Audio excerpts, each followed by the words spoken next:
Miércoles 12 de julio, saludos señoras, señores, bienvenidos como cada día a este espacio, a esta revista de prensa, a este recorrido que hacemos a diario por los titulares de las informaciones que aparecen publicadas en los periódicos cordobeses, Diario Córdoba, ABC, El Día de Córdoba, también como siempre vistazo a la prensa digital. Hoy hay temas variados, una foto más o menos recurrente en las portadas, así que vamos con este primer vistazo a las primeras planas. El Diario Córdoba ha escogido la salud para un par de temas en la portada. El titular: más de 750 personas faltan cada día a su cita con el médico. Hay otra información en el sumario.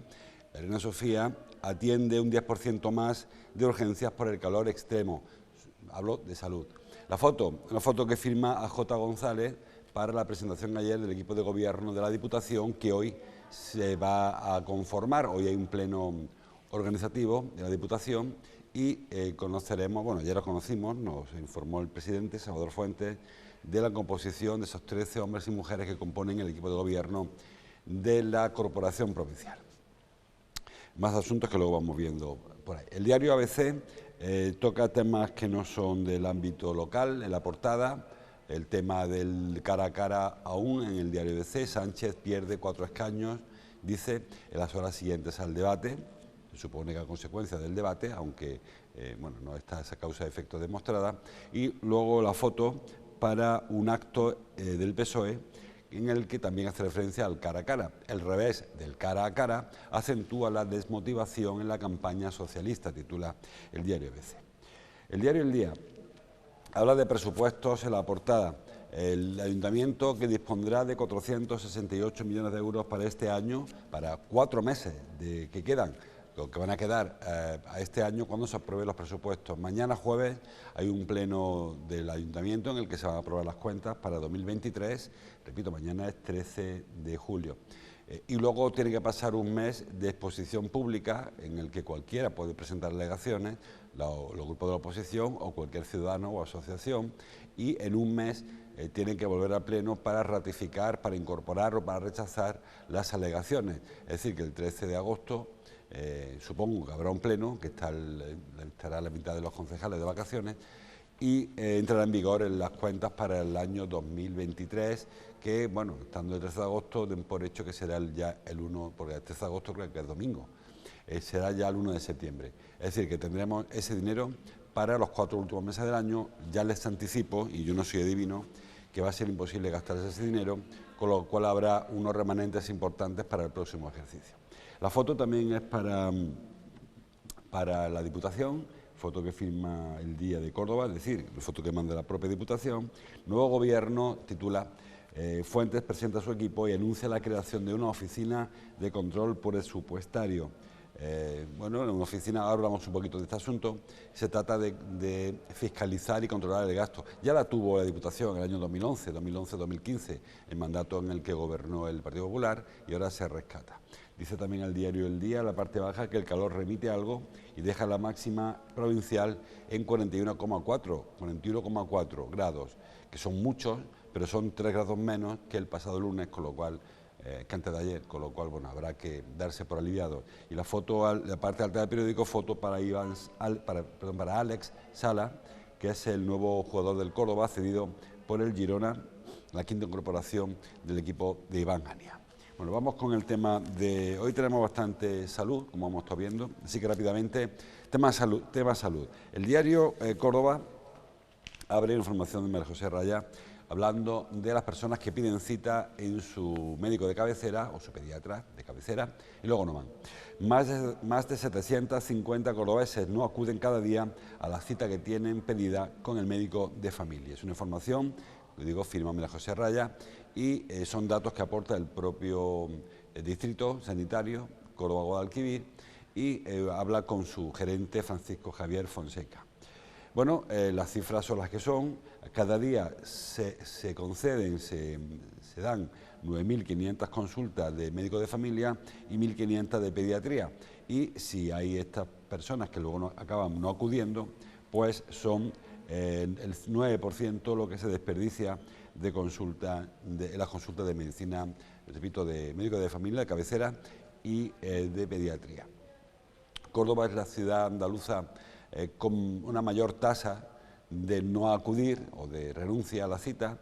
En números absolutos no es la mayor porque hay ciudades con más citas, pero sí en número de tasas. Es una circunstancia que afecta a toda España, no ni de Córdoba ni de Andalucía. Mucha gente pide cita y luego no van. ¿Quiénes son esas personas? Habla de un perfil tipo. Dice que es una mujer, fundamentalmente, trabajadora por cuenta ajena, española, de entre 18 y 45 años. Lo que nos dice esta información, que creo que será muy interesante que lo hubieran analizado, es por qué no acude luego el personal a las consultas que pide. Y yo creo que, aunque no hay información oficial y creo que es aventurarse un poco, yo me aventuro y creo que la mayoría de las personas no van al médico cuando les toca porque ya se han curado, solos.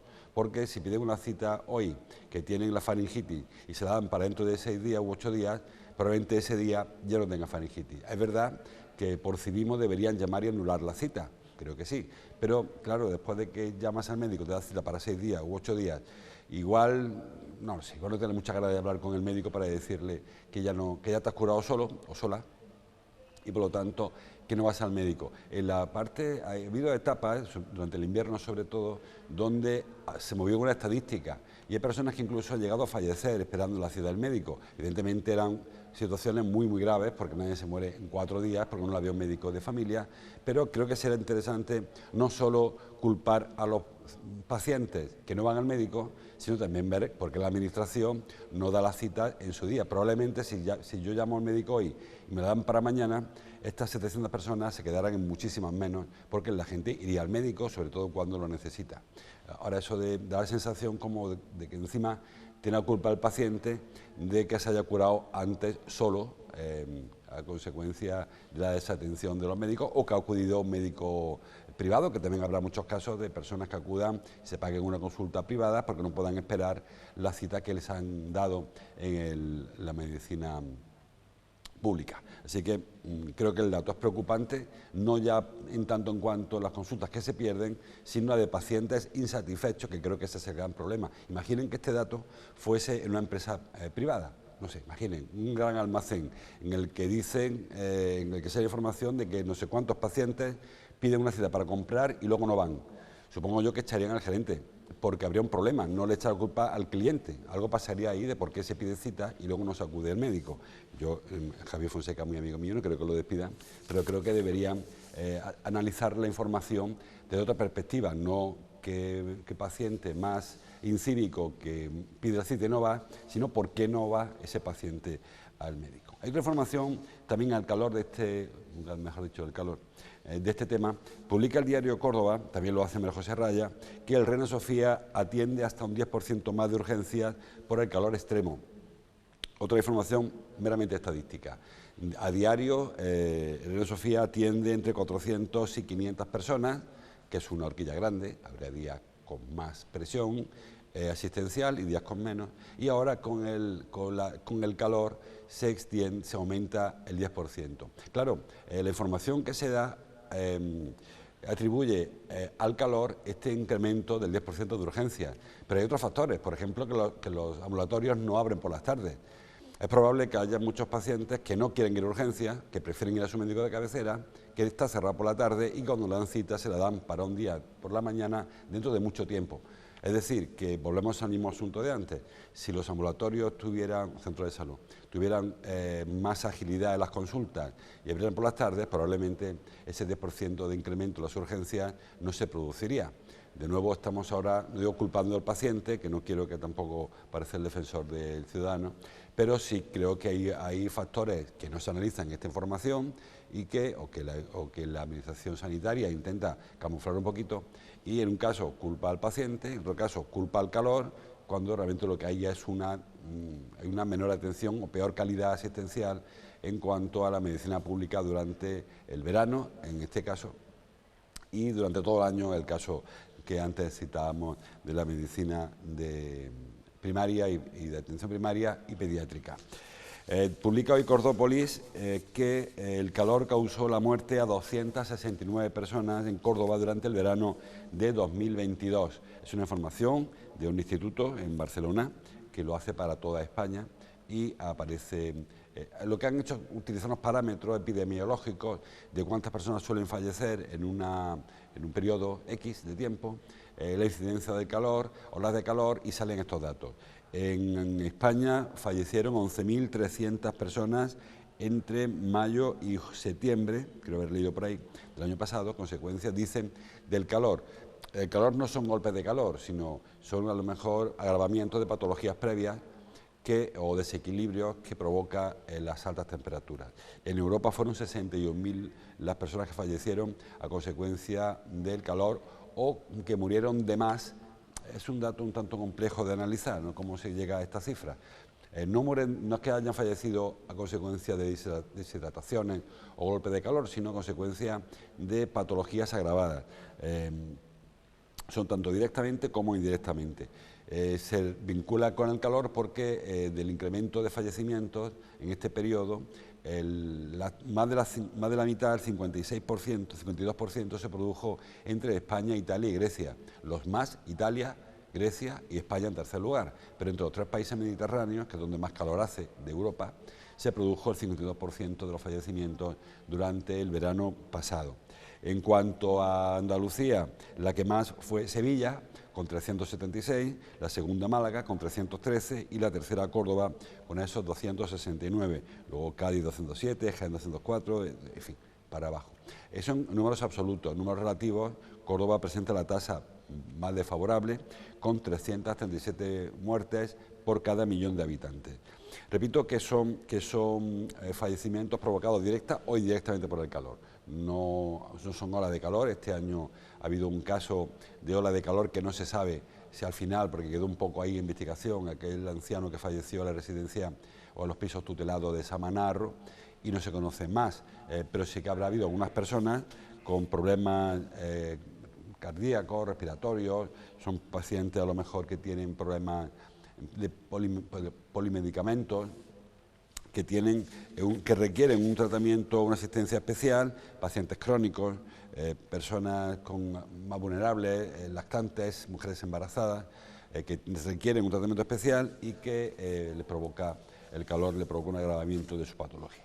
Por cierto, hablando de fallecimientos, esta mañana lo ha adelantado la cadena SER, publican todos los periódicos, yo lo leo, por ejemplo, el Diario de Córdoba, hallan el cadáver calcinado de un hombre de unos 60 años cerca del zoológico de Córdoba.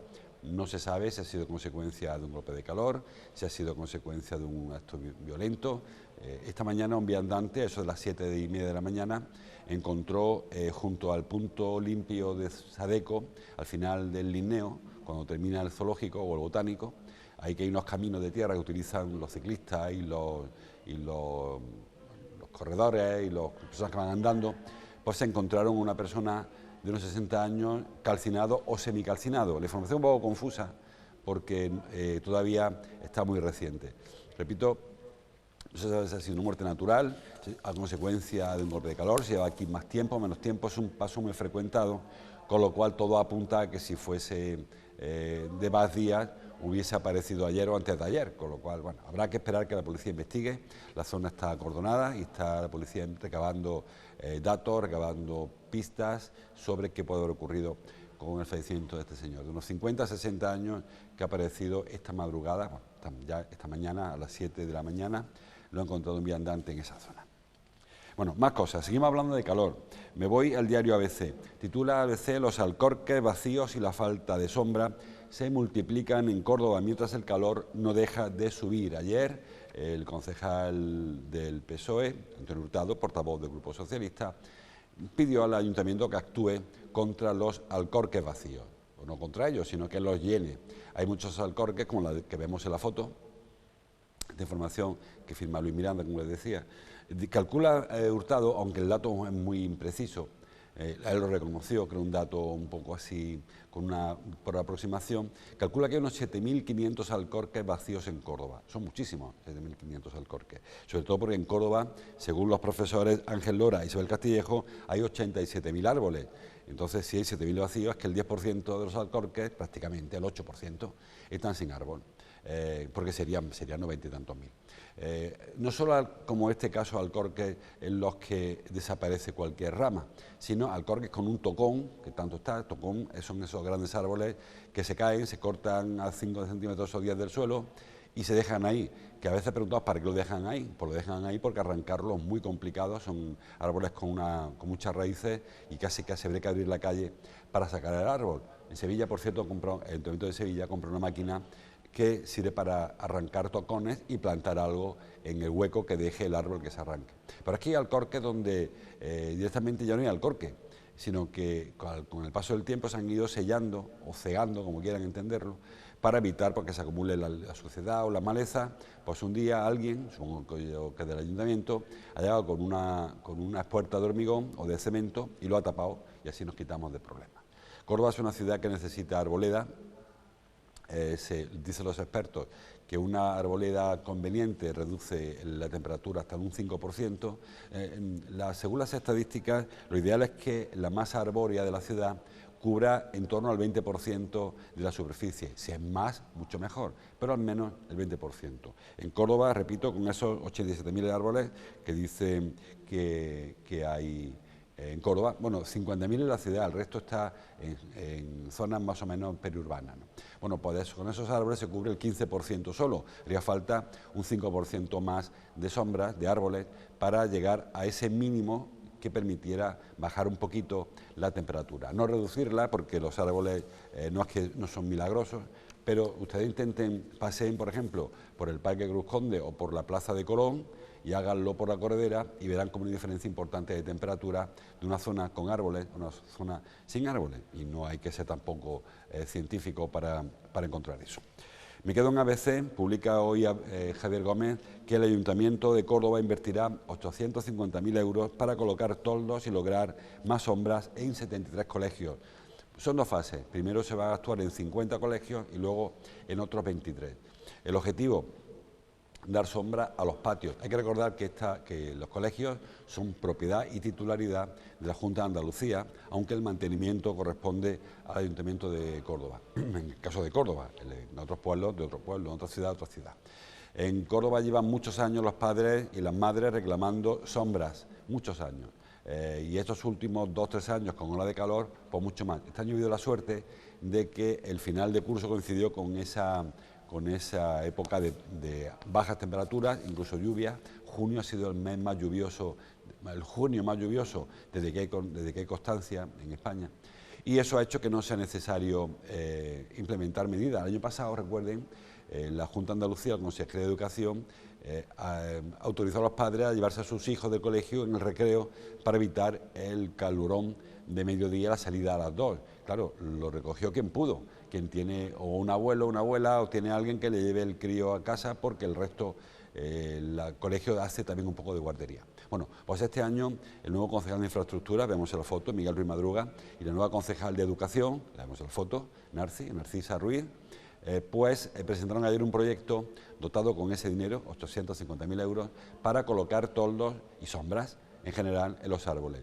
Hay dos soluciones. La primera, poner más árboles, que es la que todo el mundo entiende que es lo suyo. Claro, lo que ocurre en un árbol, desde que lo plantas hasta que da sombra, igual los críos ya han acabado el bachillerato. Entonces sería interesante otras fórmulas intermedias, y eso es lo que va a hacer el Ayuntamiento, colocar toldos.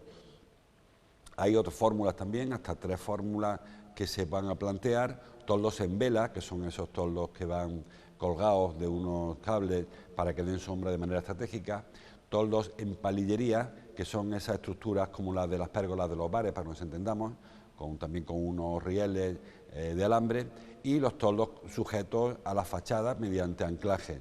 Bueno, pues ahora, desde septiembre a diciembre, una empresa se va a encargar de elegir qué fórmula es la mejor para cada colegio. Hay 100.000 euros para que esta empresa vaya por los colegios y vaya decidiendo cuál es la solución más idónea para cada colegio, y luego a partir de enero, ya el año que viene, se empezarán a instalar los toldos con el objetivo de que al menos en 50 de estos 73 haya toldos en mayo. Repito que donde se pueda se va a plantar árboles, dice Ruiz Madruga, que al margen de cualquier otra solución se va a intentar abrir huecos en el hormigón, que también hubo un día en que los colegios tiran patios de tierra, mucho más limpio el cemento, pero mucho más caluroso evidentemente. Bueno, pues se abrirán huecos, alcorques, en definitiva, en el hormigón, para plantar árboles y que de aquí a un tiempo pues haya patios con sombras como antiguamente había en los colegios. Ahora pues hemos decidido que es mejor poner hormigón y una canasta de baloncesto y es mucho más limpio y, repito, mucho menos confortable. Y se elegirá cuál es la solución que hay que aplicar en cada colegio y se irá aplicando entre enero y abril para que en mayo sea posible los 73 y si no al menos 50 de ellos pues tengan algunas sombras, para al menos que en el recreo los críos puedan salir sin protección solar o con menos de la que se le pone ya, porque hay críos que llegan a su casa como si vinieran de los boliches. Más cosas. Hablando de calor, seguimos con monográfico calor. Dice el diario Córdoba que el calor propicia el adelanto de la vendimia de variedades blancas en la zona de Montilla Moriles.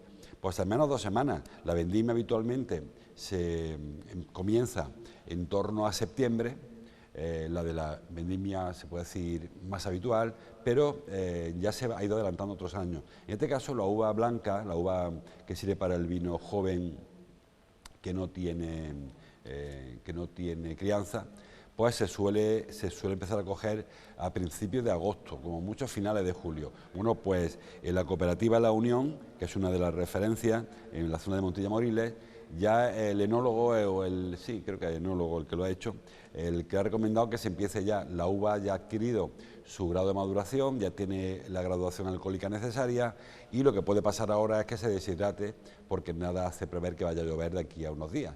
Entonces, aunque la uva es pequeñita, las bayas son aún pequeñitas, pero prefieren los viticultores recoger la cosecha, menos cosecha por lo tanto, o más pequeña, con lo cual pesará menos, pero sacar esta uva que ya tiene graduación, que no se pase de graduación. Saben que el sol empieza, la fermentación va aumentando los grados y la fermentación, la graduación es óptima ahora y el tamaño pequeñito. Se va a coger menos uva, no se sabe cuánto porque el aforo dependerá de más cosas. Puede ser que llueva como es habitual también a final de septiembre y a final de agosto. Y eso haga que la vendimia de septiembre sea buena porque la valla rápidamente se infla con el agua, ¿no? Pero todavía no se sabe qué aforo habrá. La peor de las cosechas de los últimos años fue en el 2012, donde se recolectaron 27 millones de kilos. La mejor de los últimos años, en el 2003, se recolectaron 86, casi el triple, más del triple. El año pasado fueron 29 millones, que fue un bajonazo importante con respecto al 2021, pero aún nos quedamos por encima del récord mínimo, que repito fue en 2012, con apenas 27 millones de kilos de uvas, que son muy pocos, la tercera parte de lo que llega a recoger el sector en unas ocasiones. Y para acabar con el tema del calor, dice el diario El Día que Córdoba de Montoro, lo hemos visto en la portada creo, registra la temperatura más alta de la provincia con 41,4 grados, que insisto, son 3 grados menos que el del lunes, pero 41,4 grados es mucho calor, parecido a lo que va a hacer hoy.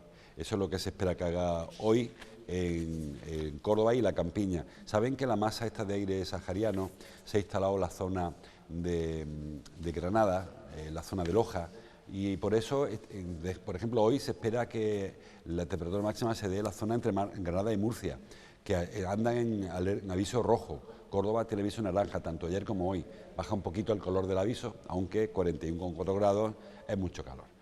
Ayer Córdoba fue la tercera temperatura más alta de España, junto con Andújar, y el resto estaba por la zona esa que les cuento, entre Granada y Murcia, donde se ha instalado la masa de aire sahariano. Parece que a partir, que todavía hoy nos queda calor, mañana empezará a bajar ya por la noche. Esta noche ha sido tropical, 25 grados de mínima, y parece que ya mañana empieza a bajar un poquito. Como siempre digo, no es que vaya a bajar mucho y nos dé frío, pero sí que habrá cierto alivio térmico que hay de agradecer a estas alturas de ola de calor. Es la segunda del año, estamos todavía el día 12 de julio, ni siquiera hemos llegado al Carmen. Saben que desde el Carmen al día de la Asunción, ese mes, es cuando suele haber más temperatura, pues llevamos ya 2 horas de calor antes de llegar a la canícula en sí. Más cosas que hay en los periódicos. Vamos a dar un repaso a las portadas.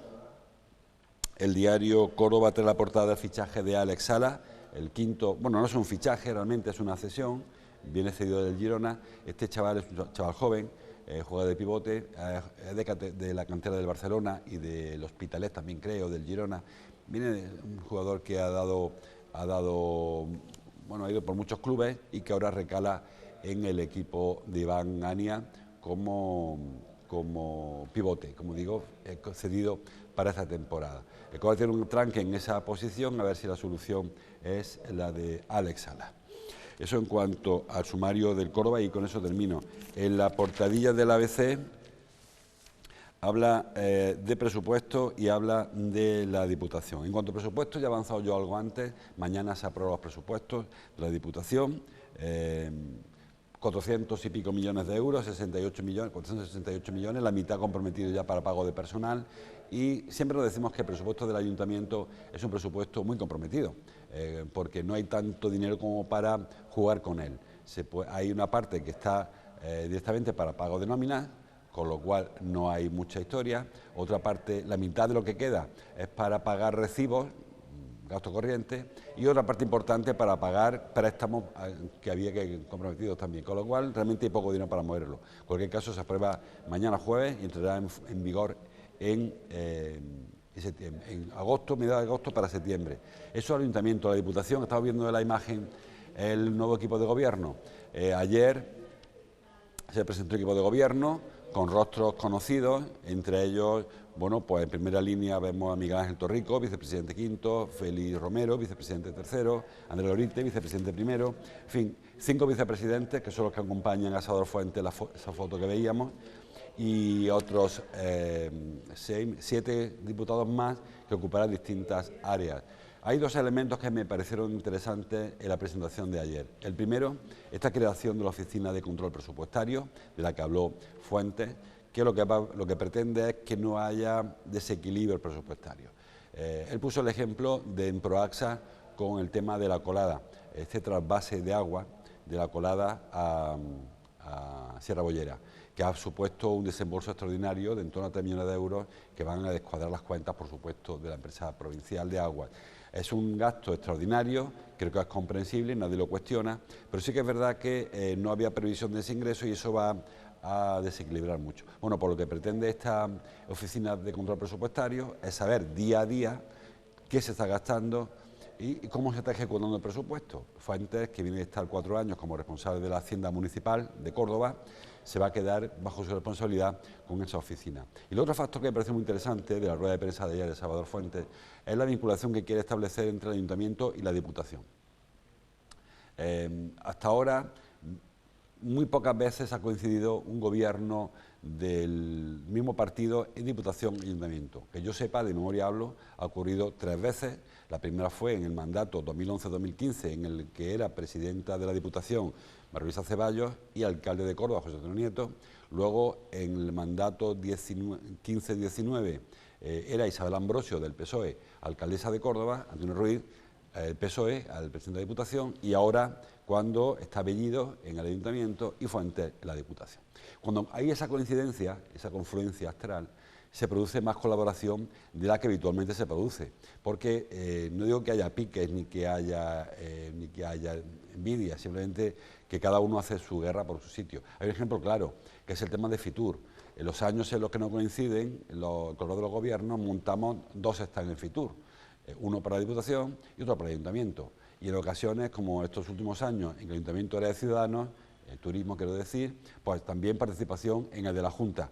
Había un stand, por llamarlo de alguna manera, del PP, el de la Junta, de Ciudadanos, el del Ayuntamiento, y del PSOE, el de la Diputación. Bueno, pues por lo menos estos 4 años que hay cohabitación, que coinciden un alcalde del PP y un presidente de Diputación del PP, habrá medidas y promociones conjuntas. Creo que Córdoba es una provincia en la que depende mucho de la capital, más de la mitad de la población está en la capital, más de la mitad de la riqueza está en la capital, y sin embargo muchas veces no mira hacia la provincia, o la provincia no mira hacia la capital, que podría aprovecharlo. Ayer utilizó Fuentes el ejemplo de la base logística cómo ese elemento tractor, ese proyecto tractor puede mover la economía en toda la provincia, o el tema de o el tema del turismo, como ahora que llega el verano, en el que debería haber más turismo rural y menos turismo urbano, tampoco hay esas sinergias para que se aproveche la capacidad hotelera de la capital y la riqueza patrimonial de la provincia. Creo que hace falta más coordinación y este año, estos 4 años donde hay coincidencia, a ver si se nota, porque en otras ocasiones la ha habido, repito, en el 2011-2019 hubo, primero del PP y luego del PSOE, y yo no recuerdo que hubiera una especial colaboración entre una corporación y la otra. Bueno, más información, ya me paso de hora, como siempre, los periódicos, en internet, en la radio y en la tele, en esta tele. Mañana seguimos, hasta entonces, como siempre, gracias por su atención.